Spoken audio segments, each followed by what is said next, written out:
Hi guys, welcome back to our channel BI Lifestyle. நம்மளோட சேனல்ல Onam special recipes பார்க்க போறோம். முதல்ல அவியல் எப்படி பண்றதுன்னு இன்னைக்கு பார்க்கலாம். அவியல் பண்றதுக்கு முதல்ல அரப்பு ரெடி பண்ணிக்கலாம். அதுக்காக 4 பல் பூண்டு, 2 பச்சை மிளகாய், கருவேப்பிலை, ஜீரகம் இது இவ்வளோத்தையும் லைட்டா அரைச்சு எடுக்க போறோம். ரொம்ப ஃபைனா அரைக்க வேணாம். இந்த மாதிரி 1-2 அரைச்சா போதும். இது கூட நான் 1 கப் துருவின தேங்காய் ஆட் பண்ணி கொடுக்கிறேன். துருவின தேங்காவை ஆட் பண்ணிக்கலாம். இப்போ இது கூட நான் 1/2 ஸ்பூன் மஞ்சள் தூள் ஆட் பண்ணி கொடுக்குறேன். ஆட் பண்ணிவிட்டு இதையும் நம்ம அரைச்சி எடுத்துக்கலாம். தண்ணி ஊற்றாமல் நம்ம இந்த மாதிரி அரைச்சி எடுத்துக்கலாம். ரொம்ப ஃபைனாலாம் அரைக்க வேணாம். இன்றைக்கி அவியல் பண்ணுறதுக்கு நான் கொஞ்சம் காய் எடுத்து வச்சுருக்கிறேன். அவரைக்காய், வாழைக்காய், வழுதனங்காய், முருங்கைக்காய், அப்புறம் 2 பச்சை மிளகாய், வெள்ளரிக்காய், அப்புறம் புடலங்காய் இதுவும் எடுத்து வச்சுருக்கிறேன். நீங்கள் கேரட் வேணும்னா கேரட்டும் இது கூட ஆட் பண்ணிக்கலாம். உங்களுக்கு எவ்வளோ காய் வேணுமோ அவ்வளோ காய் நீங்கள் யூஸ் பண்ணிக்கோங்க.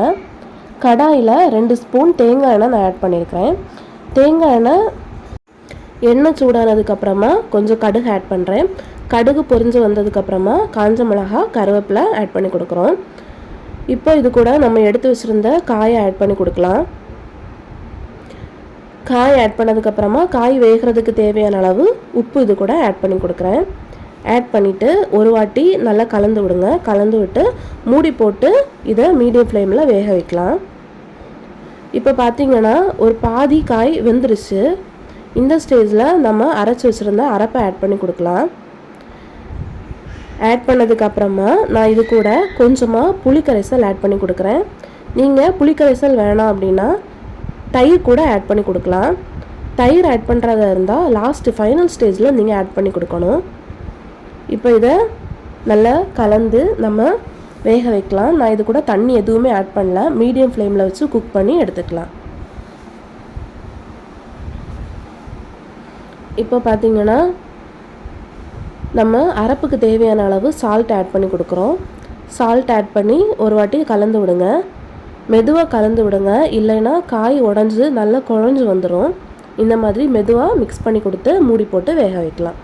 இப்போ பார்த்திங்கன்னா அவியல் நல்லா வந்துருச்சு. லாஸ்ட்டாக நான் கொஞ்சமாக தேங்காய் எண்ணெயும் கொஞ்சமாக கருவேப்பிலையும் இது கூட ஆட் பண்ணி கொடுக்குறேன். ஆட் பண்ணி கொடுத்து ஒரு வாட்டி மிக்ஸ் பண்ணி விட்டோன்னா நம்மளோட அவியல் சூப்பராக ரெடி ஆயிடுச்சு.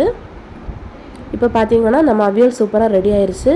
இந்த மாதிரி ஓணம் ரெசிபீஸ் நம்மளோட அப்கமிங் வீடியோஸில் நான் அப்லோட் பண்ண போகிறேன். நம்ம சேனலை கண்டிப்பாக சப்ஸ்கிரைப் பண்ணுங்கள். வீடியோவை லைக் பண்ணுங்கள், கமெண்ட் பண்ணுங்கள். தேங்க்யூ.